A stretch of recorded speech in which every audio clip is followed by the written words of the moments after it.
I live to serve you. Have done in a jiffy. Bigger they are, easier they are to target.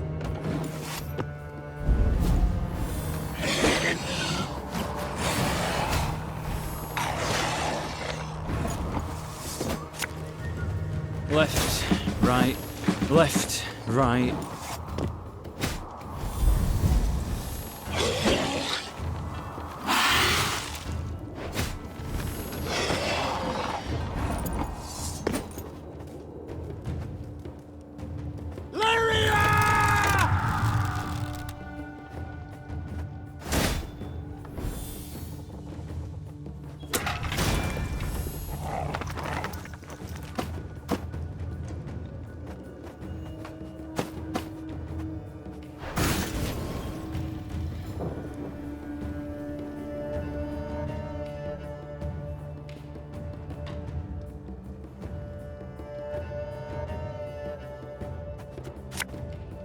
Watch your heads!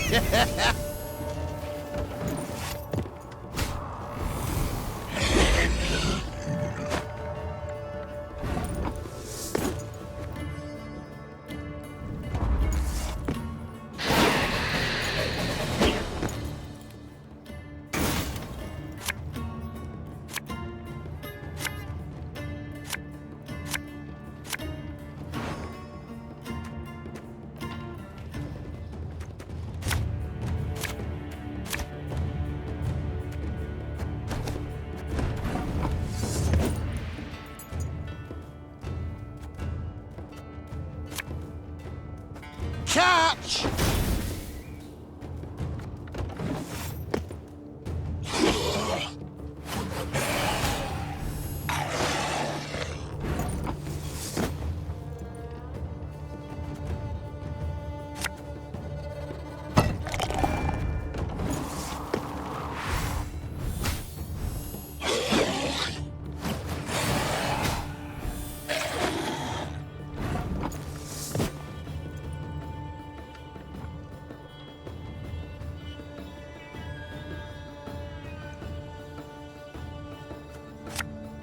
When will you ever learn?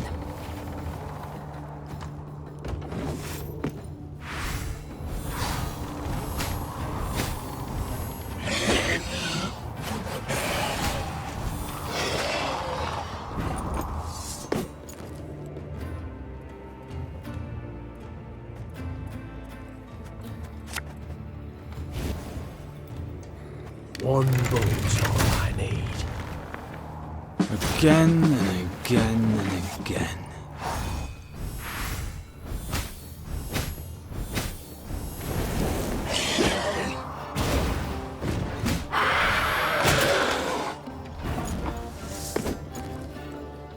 Is today the day?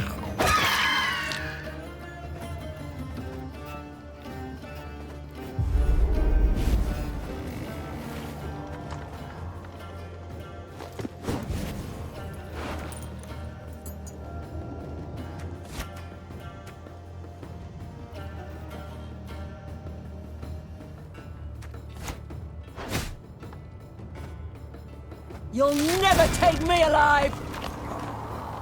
The unworthy shall be punished.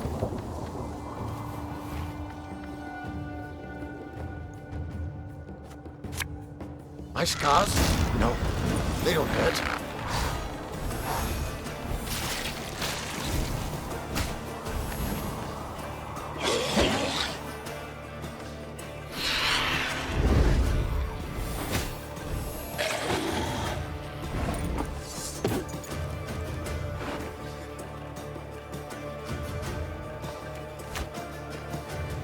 Blood washes away all shame!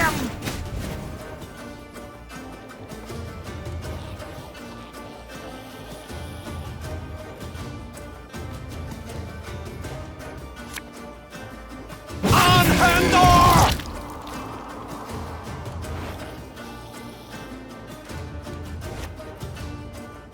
Without hesitation. And just when you thought things were about to get dull.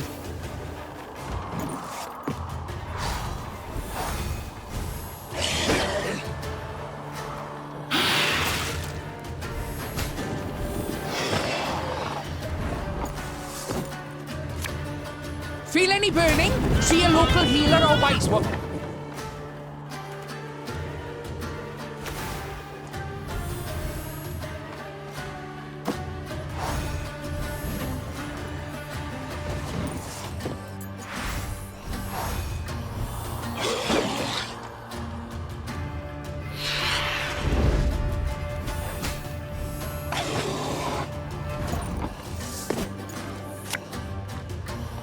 Her Majesty knows what she's doing.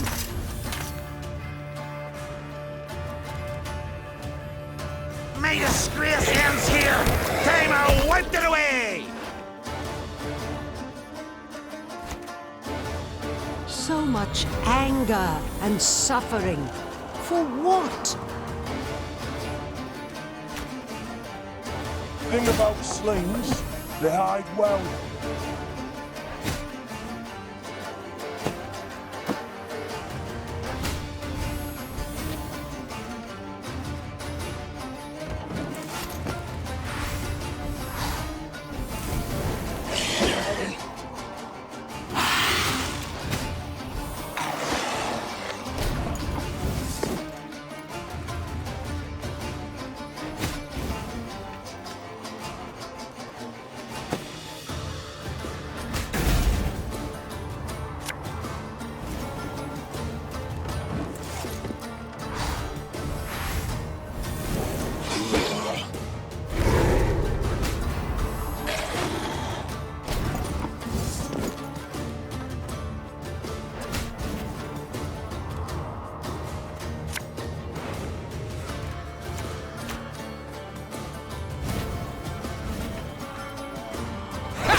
Think I'm a beer!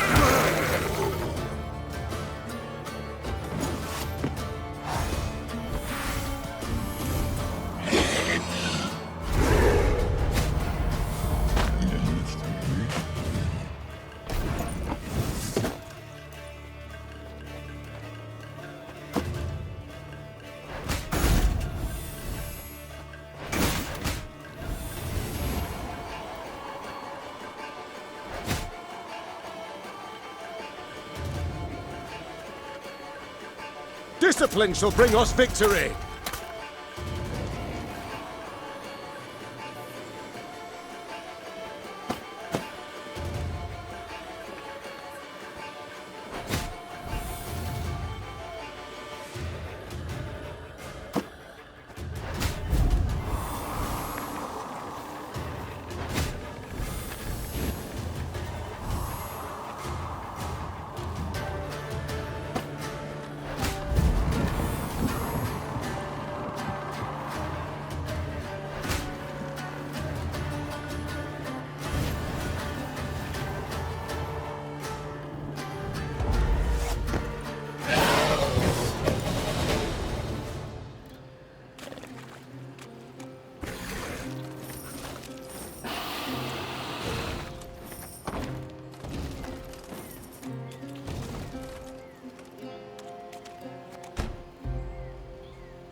The Lyrian force had reached the very heart of Isgith. From every branch, vine, and shrub hung leeches and ticks by the dozen. Swollen with blood, their abdomens glistened, glowing red in the misty air. Air so putrid it set Meve's head to spinning. She paused at a moss-covered boulder, pressed her flushed forehead against its cool surface. Her soldiers passed by, pallid, filthy, drained. She wished to say something, lift their spirits, but instead a cough rattled her breast. Suddenly, splashes all around Meve in the water, as if a rain of fist-sized drops had begun to fall. The Queen lifted her heavy gaze. Seemingly on command, ticks and leeches dropped into the warm, soupy waters, then clumsily wriggled off toward a dead alder grove. Meve knew at once what skulked behind the trees. Gurnikora, Isgith's mistress. Isgith's queen. Weapons at the ready! The Queen roared. Close ranks! The Lyrians quickly converged, formed a wall of shields, and crouched behind them. Terrified, they stared as a multitude of eyes flashed open midst the branches while revolting, muck-covered beasts rose from the gurgling waters around. Meve silently uttered a prayer. Hail, Melitele, great mother, maiden and crone, ever have us in your care.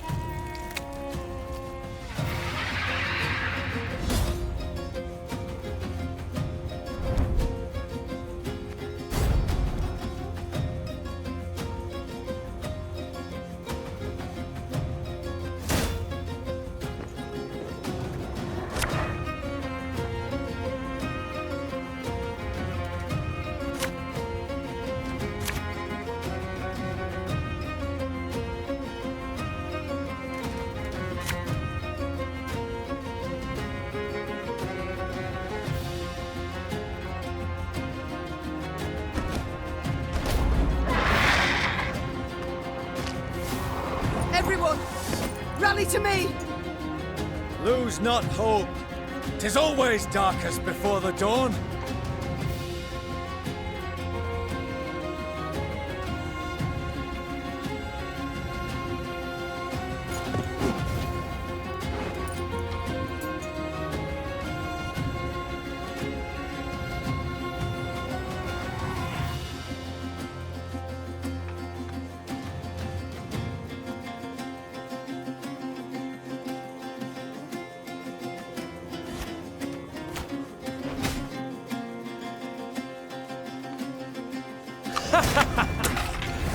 Wait, you're serious?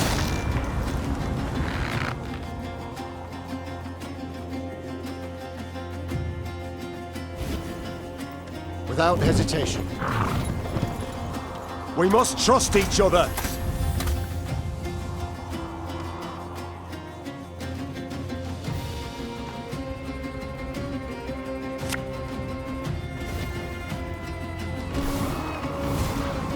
Majesty! These parasites! They feed on her blood!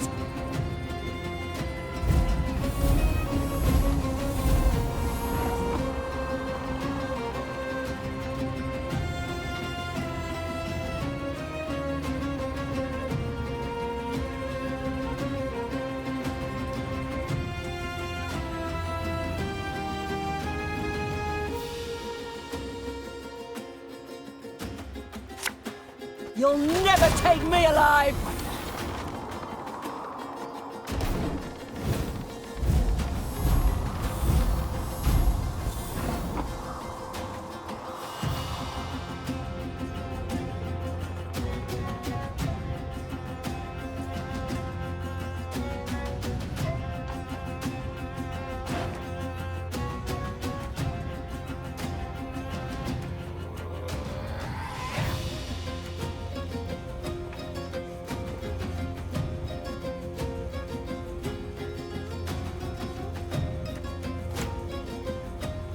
You mad?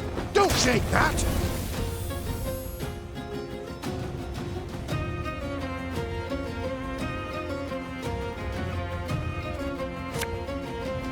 When will you ever learn?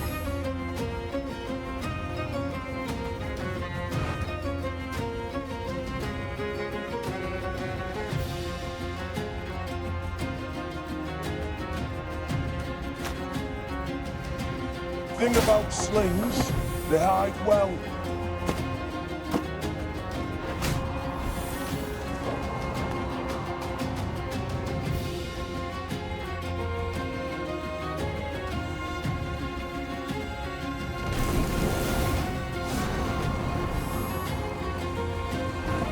quickly the scales tip.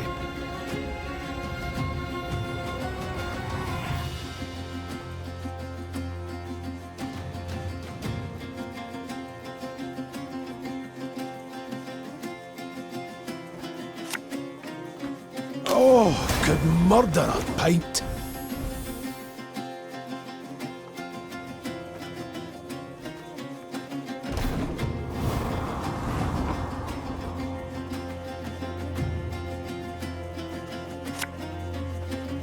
Again and again and again.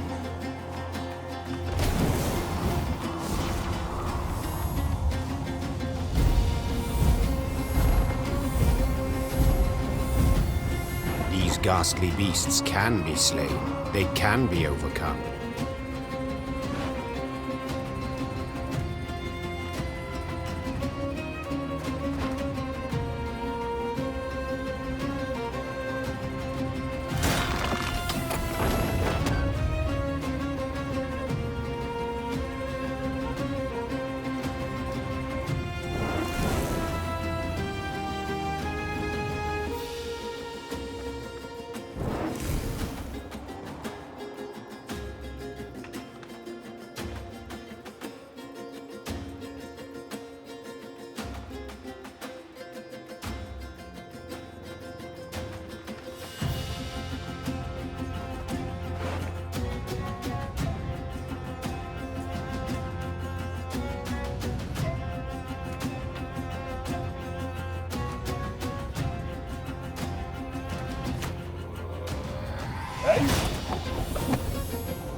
As you command.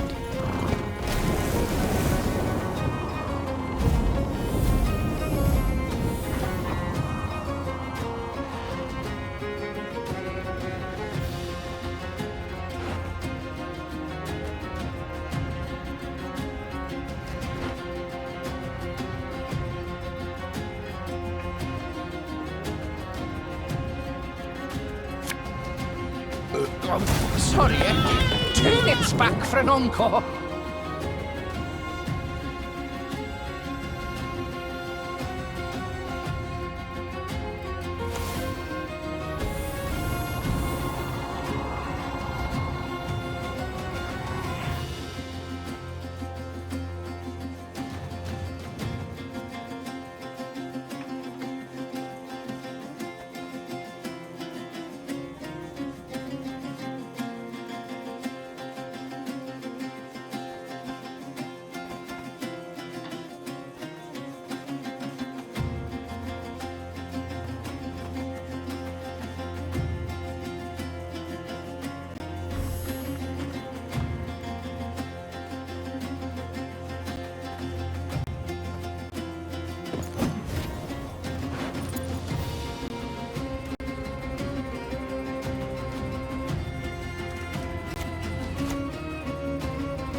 Wanna know why I got my scar?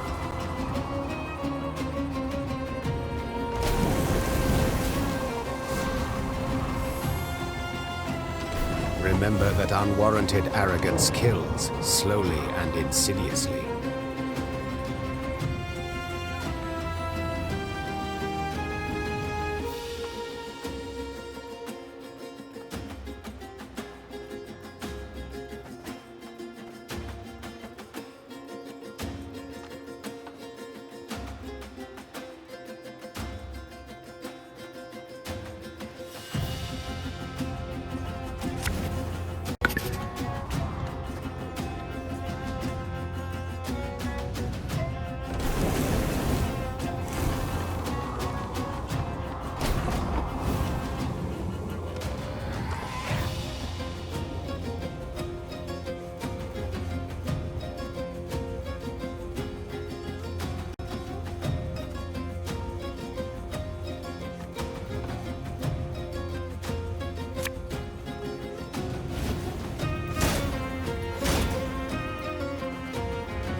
Prepare to fight, if you've any honor. I believe it's dead.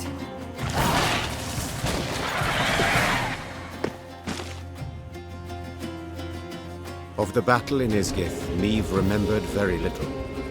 It seemed a nightmare, its details a haze, the sensations very real. Amidst a thick fog, she fought in a frenzy, desperately hacking at the scourge that advanced from all sides. In the end, silence fell over the swamp. Its boiling waters lay calmed. The ticks and leeches were gone, while Guernicora lay among rotting leaves, covered in blood, unmoving. But still a fearsome sight. Burn the corpse, Rasped the Queen. and we move on. The soldier's eyes darted about in a series of silent glances. It took Meve a moment to realize the difficulty. They still feared it. Though the monster's lifeless body lay on the ground, they dared not go near. Were she to repeat the order, they would carry it out. Yet she did not wish to force that on them. Swallowing her own revulsion, she walked up to Guernicora's corpse and set it alight. The air soon filled with the suffocating stench of burning hair and flesh. Sparks belched out as melting fat fell on flame. Until finally, nothing was left of the bloody mistress but scorched bone. The Lyrians resumed their march towards the banks of the Yaruga. They forced their weary legs to maintain a swift pace and stole no second glance at what they'd left behind.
One day, the quartermaster approached with news to report. Alas, bad news. Your Grace, our food stocks have near run out. And about villages, folk have naught to spare, not even to trade. The Queen dispatched small groups of scouts. They were to scour the countryside for hunting camps, beekeepers, charcoal burners, any souls willing to trade food for coin or goods. The first scouts came back around dusk. The last 3 detachments returned not at all. At first, Meve suspected they'd fallen prey to monsters, the beastly or Nilfgaardian kind. Later, she learned the men had left naught of their belongings behind. She'd been soft-hearted toward deserters. This lot decided they, too, would give it a try. That night, Meve lay still but sleepless. Beneath thin covers, she was cold, hungry, irate.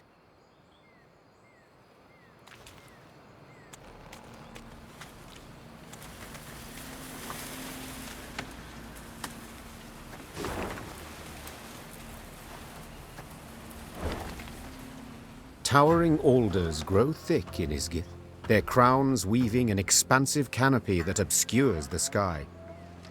Any sunbeams to slip through this twisted thicket scatter in the milky mist below. Thus the marsh abides in a state of perpetual twilight, wherein a sense of time and direction are easily lost. As the force moved along, a glow appeared in the trees. The Lyrians squinted, their mouths agape in wonder. An orb hung over the water, pulsating, humming. It circled the soldiers, darted off a distance, then hovered as if waiting. A will-o'-the-wisp, that is. Whispered one of the footmen. Believe it's keen to show us something.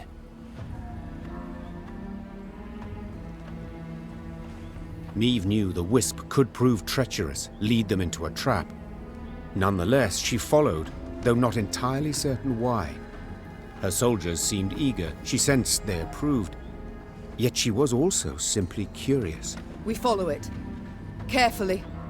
Weapons at the ready.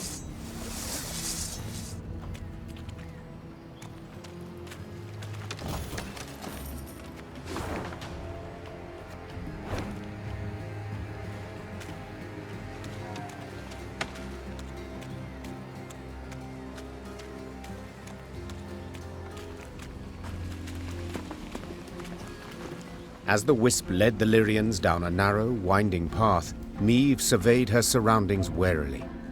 Beads of sweat emerged upon her brow, but her fears in the end proved unfounded. For at the path's end, the troops found what appeared to be a caravan's remains. Its wagons, rot-eaten, half-buried in the bog, had sat there for decades, perhaps longer. Despite this, gilded panels and scraps of silver-threaded fabric showed they'd once been rather ornate. Inside the wagons, the soldiers discovered many steel crates. Rust-covered but intact, they contained truly dazzling treasures. Sacks bulging with gold coin, pearl-encrusted goblets, exotic velvets and silks in beads. Blimey. The sheer amount. And here of all places. A footman muttered under his breath. Meve quickly pieced it all together. She too had once ridden in such a caravan, splendid and laden with gold, when she'd left her home to marry. The rest of the story was not difficult to divine. This was a maiden's dowry. She and her retinue lost their way. Isgith proved their grave, unbeknownst to any other. The wisp circled Meve's party, blinked several times, then faded into thin air. The troops resumed their march, and all seemed in order. Seemed, for soon several footmen were discovered to be gone. Greed had been their ruin. They'd grabbed too much. The loot had weighed them down, and the marsh had embraced them.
I live to serve you. Come here! Let's dance!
Ever have a stone knock out one of your teeth?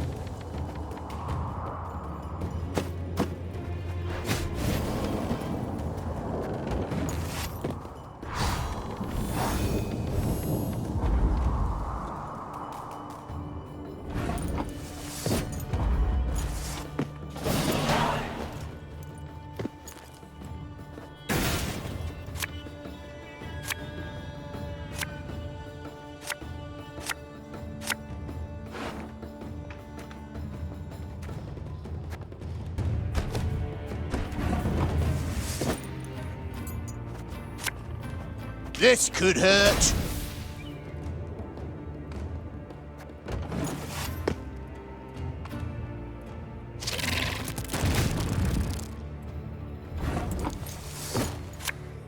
Watch your heads!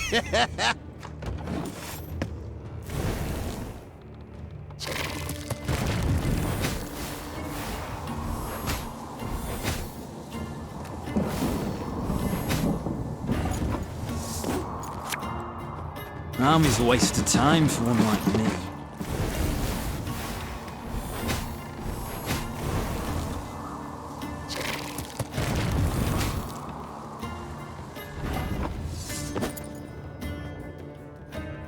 Without hesitation.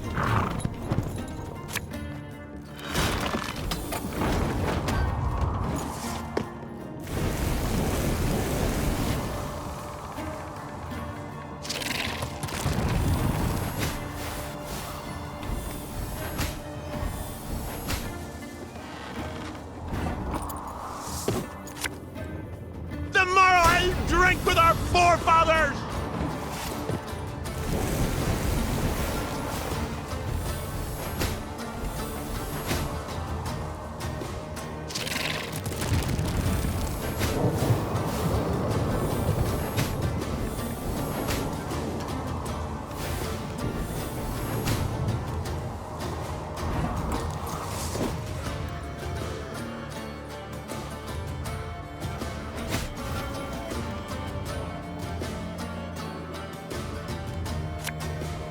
I'll fight to my last breath.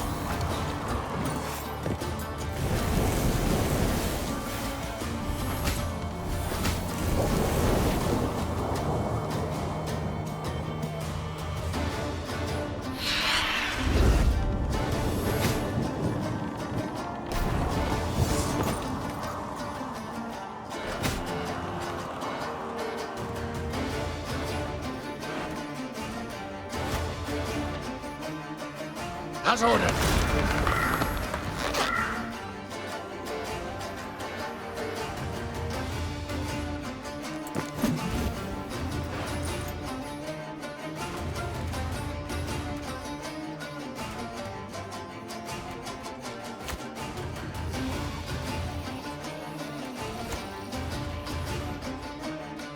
Quick and painful this'll be. For you, pal! Anything.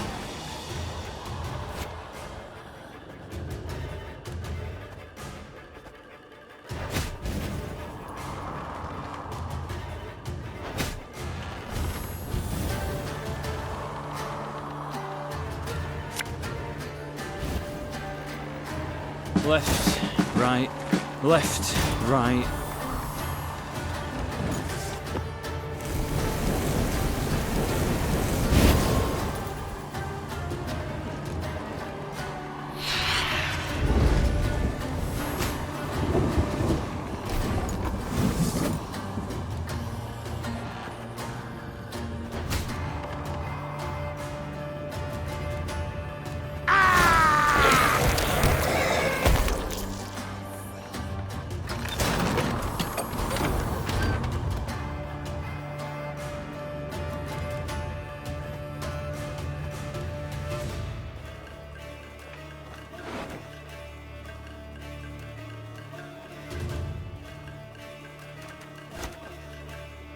Make love, not war.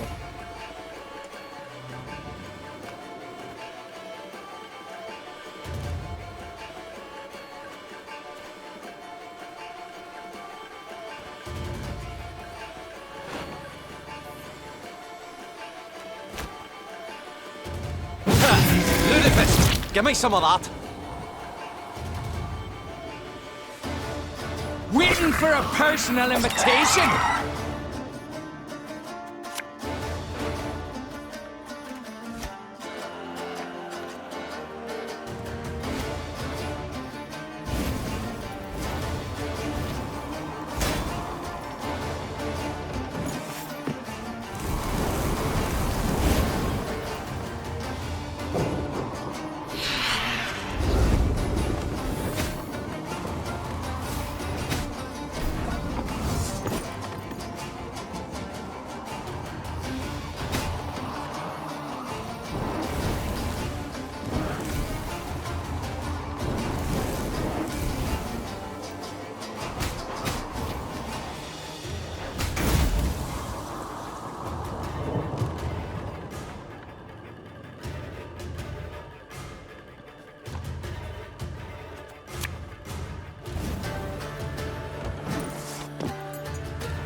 Company!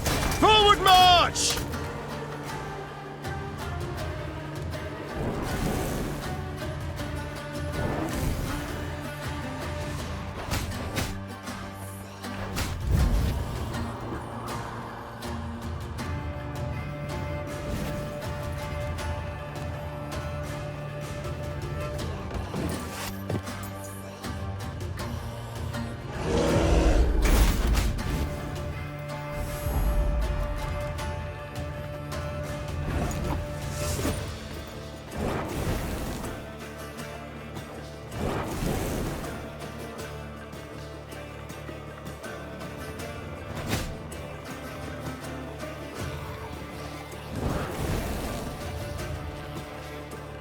When will you ever learn?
Yeah! Ah! Yeah! Huh! Ah! Huh! Ah! Huh! Huh! Ah! Huh! Ha ha ha ha ha!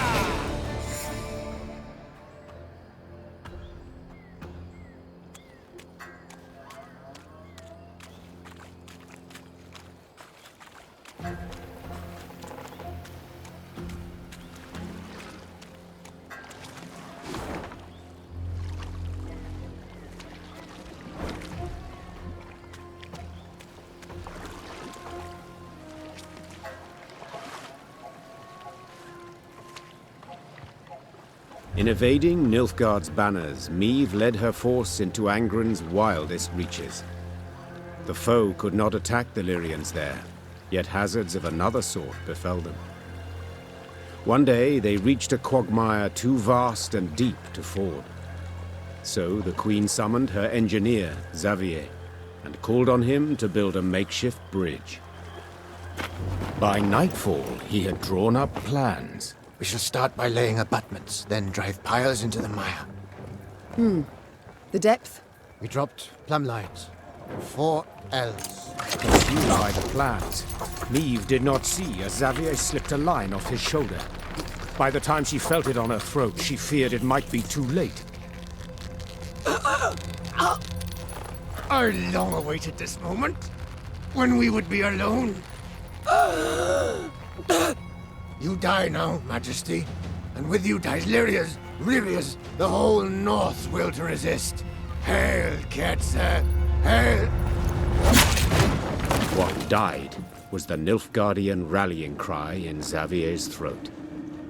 At the last instant, Gascon and Reynard rushed in to save the warrior queen, and thus proved their loyalty beyond any doubt. Your Grace! Your Grace! There was no answer, but Reynard could hear her breathe. Meve would live. It was several hours later when Meve finally came to. She opened her eyes, then Gascon and Reynard helped her to her feet.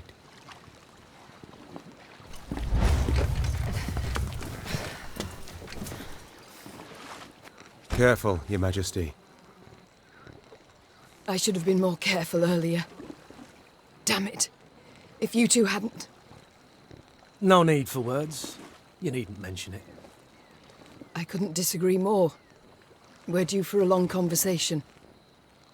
First of all, I owe you thanks. Second, my trust in you both has been heavily tarnished. I believe that goes without saying.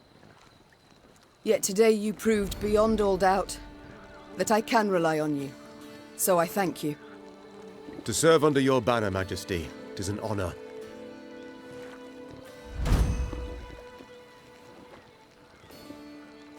Likely I'd have put it differently, but Reynard seems to have the right idea.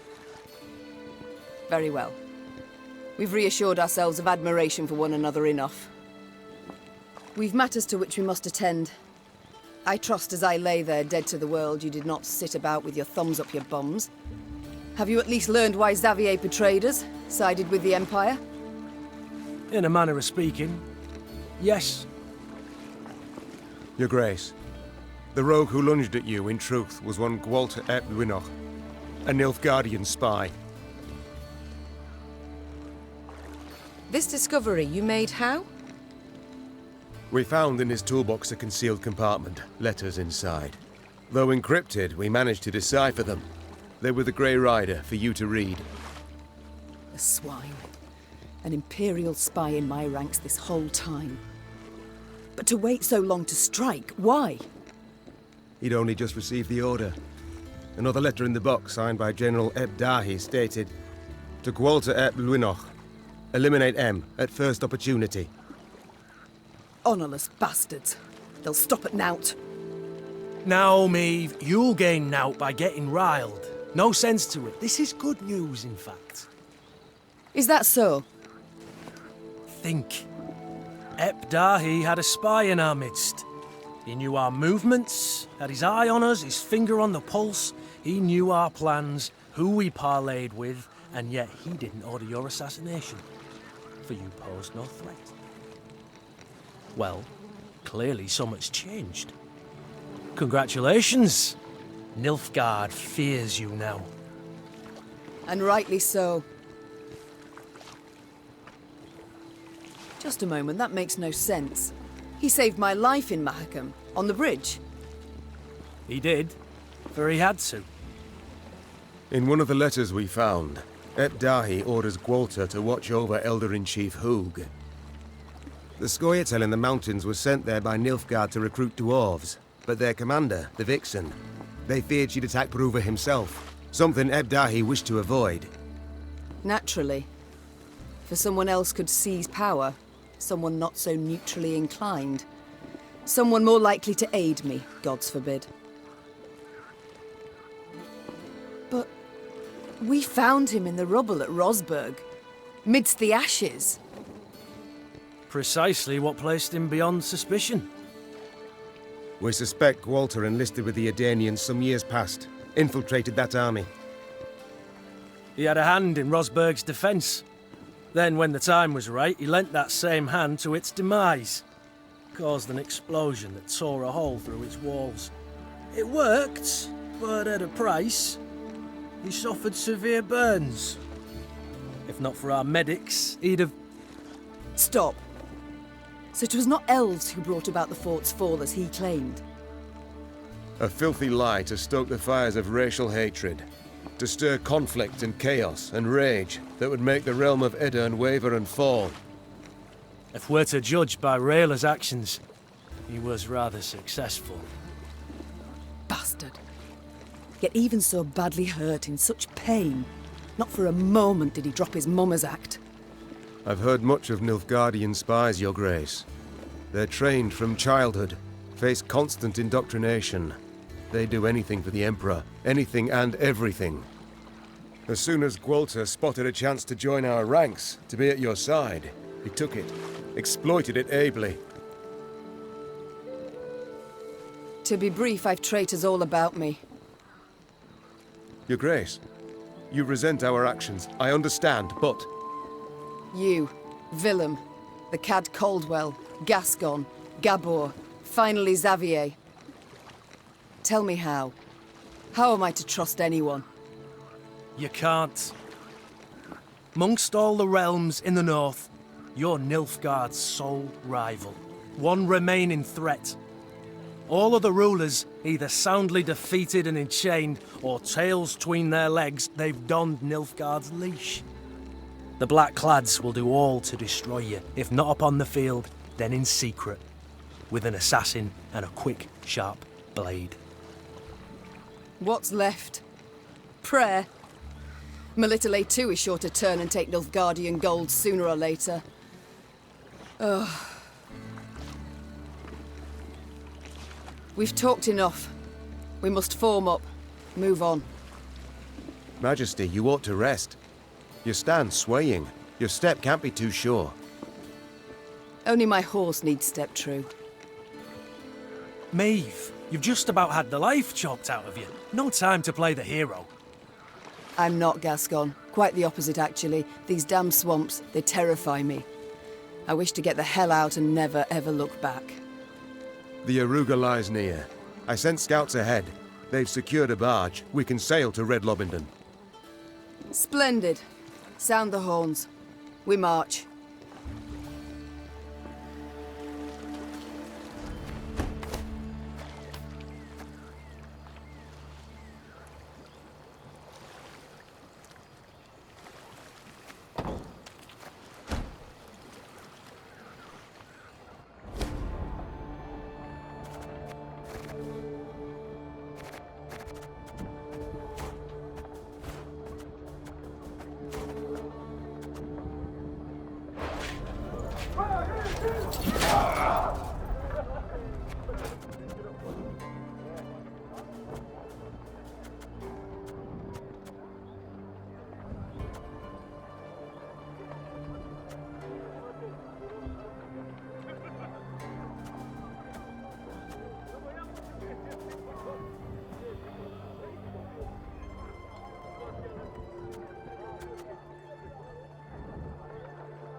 Sandflies and mosquitoes blanketed Meve's face and neck.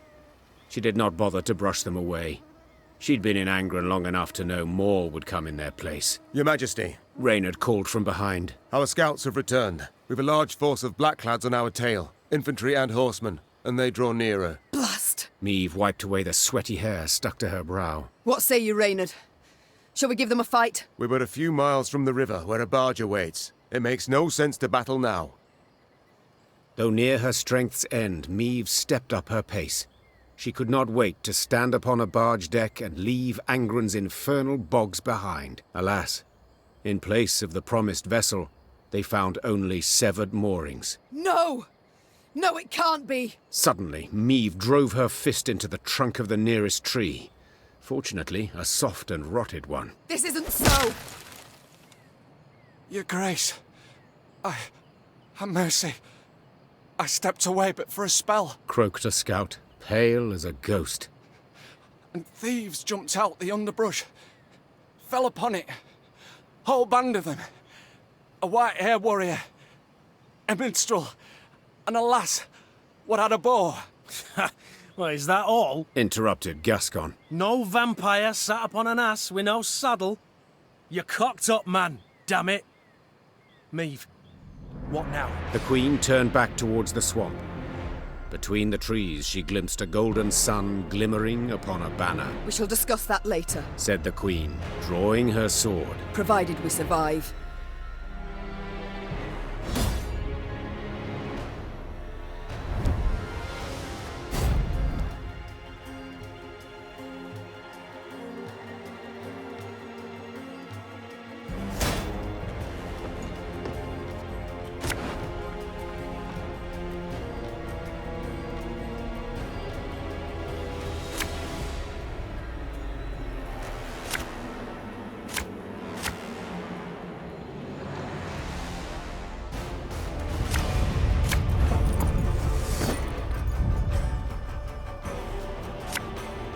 As you command. Make love, not war.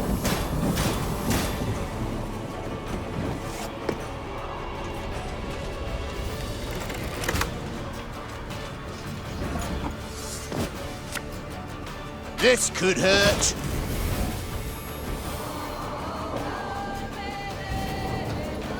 May disgrace ends here. Time I wiped it away.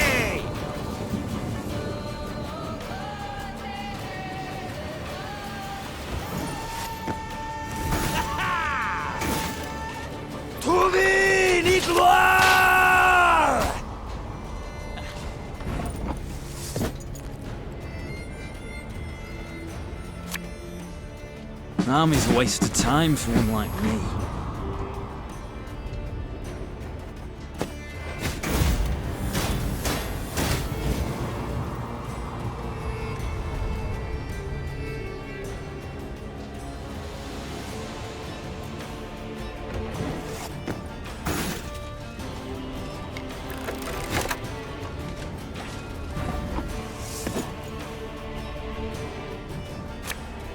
Left, right, left, right. Watch your heads!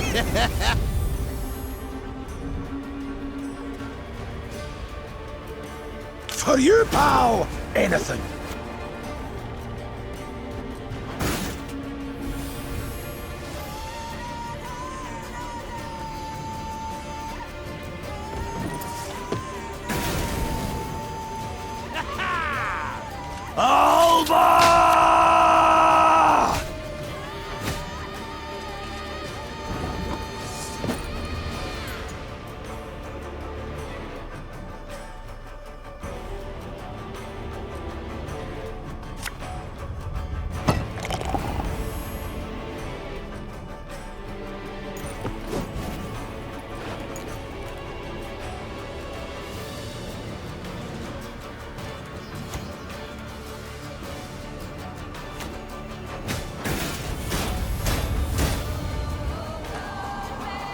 I'll fight to my last breath. The unworthy shall be punished. Think I'm afeard?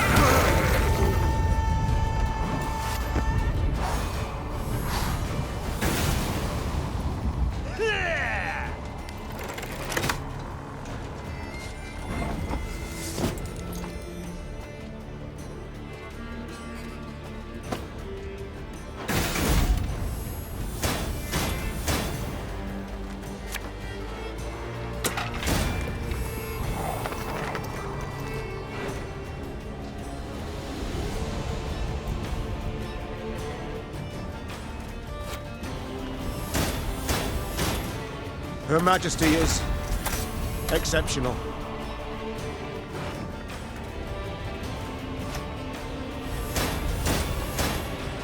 Death is only the beginning!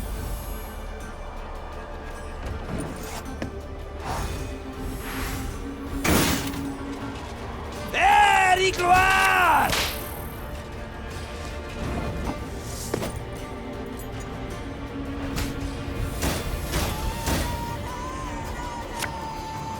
Coin never stinks, no matter how rank the pouch.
Nice Tedatu.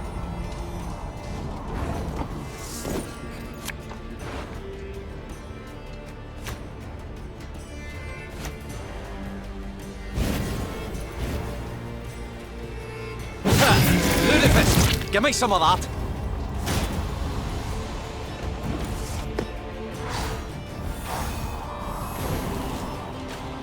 Exzellent Zweifel!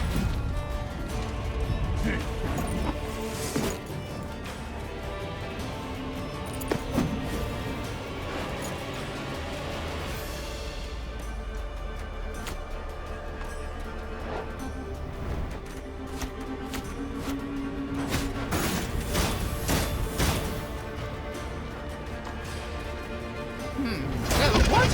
Oh, yes, I'm on it.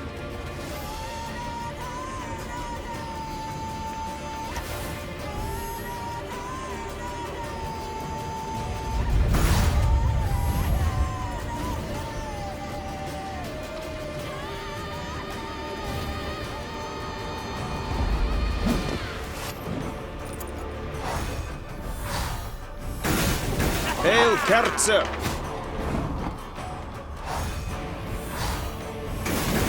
Hail Herzer!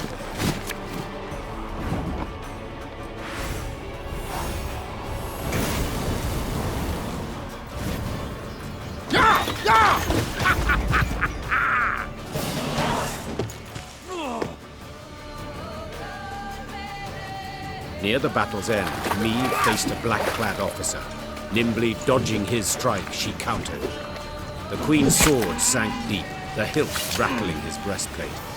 A rush of hot blood covered Meve's hands. The winged helmet toppled from the officer's head, exposing a sweaty face, gasping for breath. Nin! When? Before the Queen stood a ruddy-haired boy with long eyelashes. He was Willem's age, perhaps a bit older. His body slumped, then disappeared beneath the malodorous foam atop the murky waters. Meve cast away her sword as if it had burned her hand. Majesty, what is it? Are you hurt? Reynard said, rushing to her side. No, I'm not. It's fine. Give the order to march. With no barge, we must walk to Red Lobington along the riverbank. Your Majesty, we must tend to the wounded. Use the rest of the day, I wager. We ain't time enough for that. Interjected Gascon. That was but the vanguard sent in pursuit to slow us down. And even so, they outnumbered us 2 to 1. What happens when the main force arrives? We must flee. Now. And abandon the injured, to bleed to death in the mud. Alas, Reynard, yes. Unless you'd rather we stayed and died with them.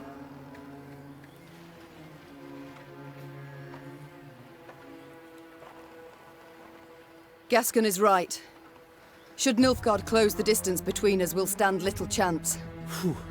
At least you've the sense to... But I would sooner perish than let my men rot in this accursed swamp. The medics will tend to all the wounded. Then, what will be, will be. I tell you what'll be. Snarled Gascon. Ep die, he'll take a butcher's hook and gut you. Then hang you from Lyria capital's walls. Yet, if this be your wish... Meve waited for the medics to sew the last stitch, tie off the last bandage. Only then did she order her force to move out. At the column's end, upon stretchers, lay those without the strength to walk, consumed by fever, dazed or unconscious, dying. Fatigued and laden with the wounded, the Lyrians moved slow as molasses. Soon, Nilfgaard's forward elements had caught up. The Blackclads nipped at the Lyrians' tail with arrow volleys from the cover of trees and occasional forays by cavalry. They were in no hurry. They could torment their foes, weaken their spirit before the final clash.